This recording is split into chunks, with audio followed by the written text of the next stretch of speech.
Hello and welcome back, my Royal Rogues. My name is Jesus Enrique Rosas. I'm the Royal Rogue, and tonight we have something that I don't know how to digest.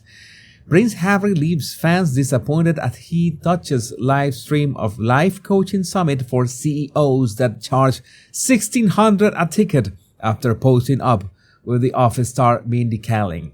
But the real thing about this is that the topic of the event, or whatever it's called, what this was happening, the topic was burnout, and they invite Harry to talk about that. I am not surprised that they are not showing any footage of Harry, because this is going to be like embarrassing that someone that has barely worked in his life is going to speak about burnout. And for those of you that are not familiar with the term, burnout or burning out refers when you work so hard and don't let your body and your mind to get the rest it needs for the next day and the next day, and the harder you work and don't rest, which is important, the quicker you will burn out. You could burn out in months or years, sometimes even weeks. All depends on the kind of work that you are doing. And some jobs are energizing, of course. Some of you have asked, how am I able to make videos daily? And the fact is that, one, I have the best community in the world and I just love you.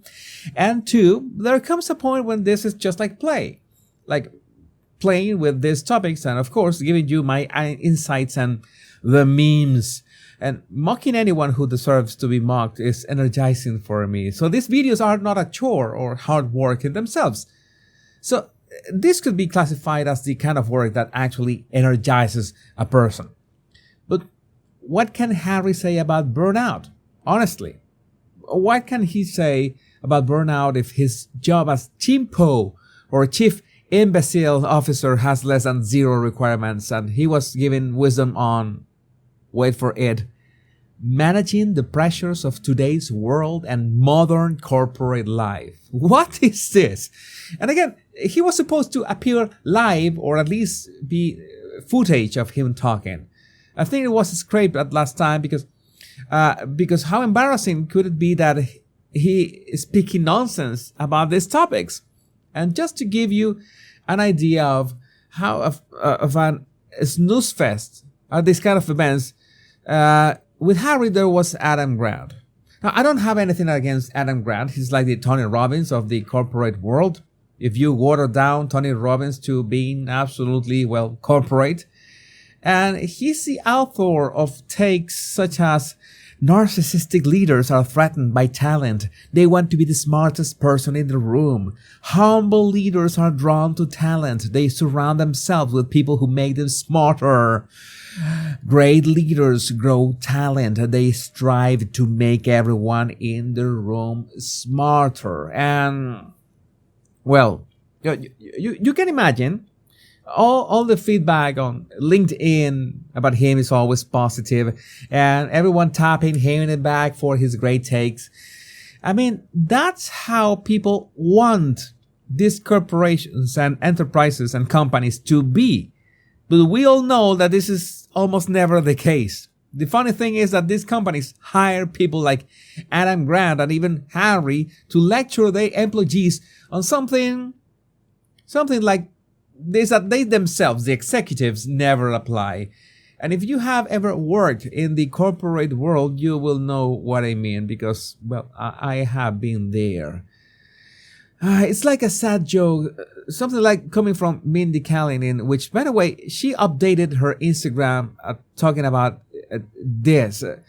Met my friend's husband at a work event. Seemed pretty cool. Said he wrote a book. Gonna go check it out. My friend's husband.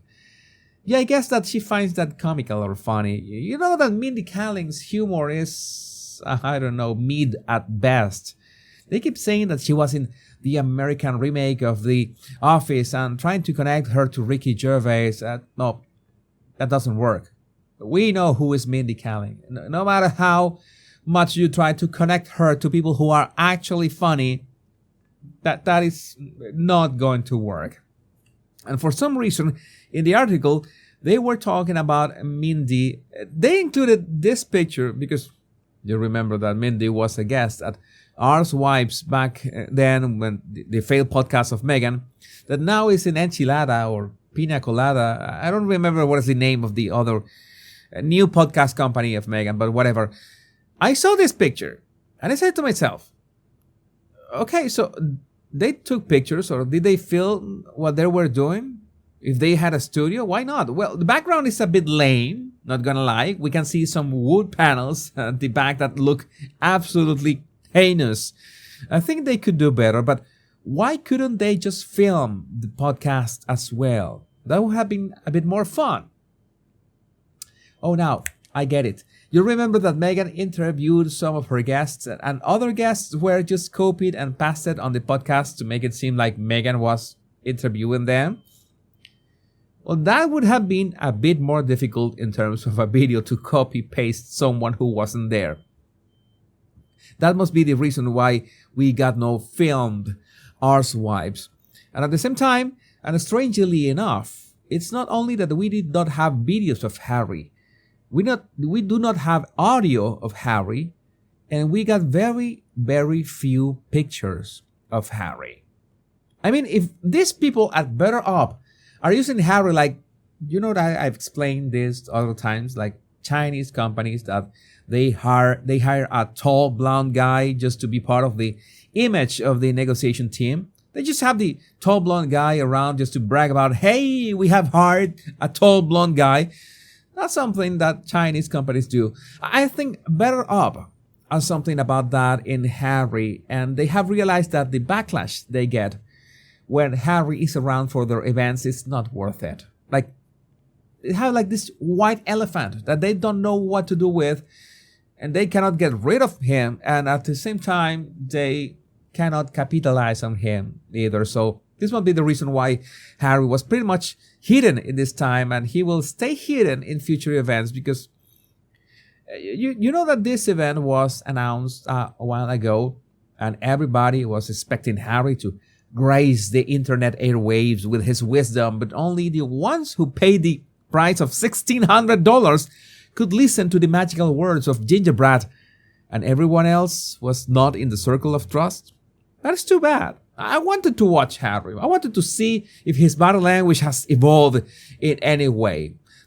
That would be fun. But it's still not fun for Harry and Meghan that the ironies of destiny are happening big time, and we got this.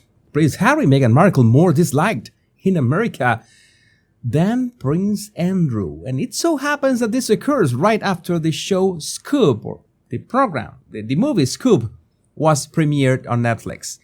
You know that Scoop is the fictionalized recollections of what happened with the Prince Andrew interview. I have just watched a couple clips. I think that Rufus Sewell nailed Prince Andrew's body language very well. I have said in the past that I'm a fan of Rufus, but I don't think this is worth sitting down to watch in its entirety, especially because you know how it ends, if you know what I mean. But in the ironies of destiny, it so happens that somehow Scoop has painted Prince Andrew as the victim of this grand scheme of exploiting whatever happened with his entanglement with Jeffrey Epstein. And regardless of what is your opinion of Prince Andrew, the best we can say about that is that you should be very, very wary of who you hang out with. But turns out that painting him in this light, in this new light, has made him gain a couple points, and the Harkles will now lie below him, below Prince Andrew in popularity in the United States. Something that, well, who could have imagined 5 years ago? People would have said that you're so crazy, that's not gonna happen, and here we are. And to continue with the nonsense that surrounds the fans of Meghan and Henry, now we have this: Duchess of Edinburgh accused of looking scruffy after stepping in for King Charles at historic event. Explain to me, in which universe does this look scruffy? I mean, I am not the best fashion reviewer. I wish I could do a better tribute to Joan Rivers. But in my limited knowledge of fashion, I could say that Sophie looked stunning. And if I had to say it from a statistical way, I don't think this deviates in style and presentation much from her usual looks. I think this is pretty much on point.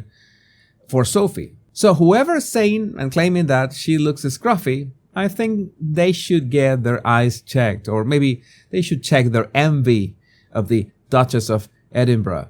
Maybe it's because they cannot complain about Catherine in these days, and they have to set their sights on Sophie because they have nothing else to do. I'm sure that's what's going on. And as a great example of character, I wanted to show you this video of Princess Anne planting a very young tree, and someone offers her a small tool, for the soil and stuff. And she says, nah, give me the big one. I want the shovel. I want to do the really hard work in the right way.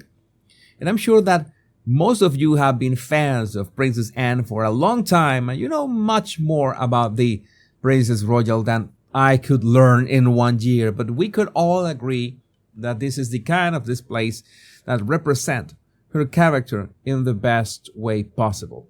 So it's like a silent movie. You don't need words. You don't need a headline. You don't need a caption to remind you who she is. Actions have shown who she is with this very short but enlightening clip. But Rogues, I would love to know what you think about this in the comments. My name is Jesus Enrique Rosas. I'm the Royal Rogue. And remember, much love and bliss.